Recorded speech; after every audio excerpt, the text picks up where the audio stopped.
Gamit ang itim na ballpen, isulat mo sa iyong kaliwang sapatos na iyong ginagamit ang pangalan o ang nickname ng taong may ginawa sa iyong kamalian.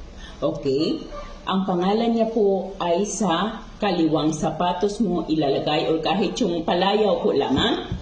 At sa kanan naman na iyong sapatos, sa kanan naman ay isulat mo ang kanyang apelyido. Okay? Sa kaliwa pangalan, sa kanan ay ang kanyang apelyido. So isulat mo po lamang. Pagkatapos ay gagamitin mo ito araw-araw. Wala kang ibang gagawin kundi gamitin mo ito araw-araw upang ang taong may ginawa sa iyo ay hindi matutulog sa yung taong may ginagawa sa iyong mali. Hindi siya matutulog.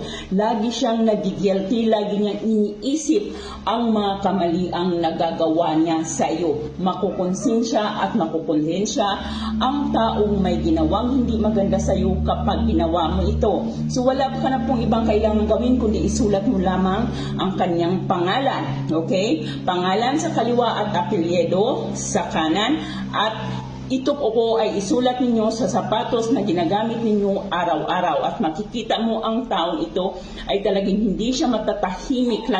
Laging nagkakaroon ang kanyang isipan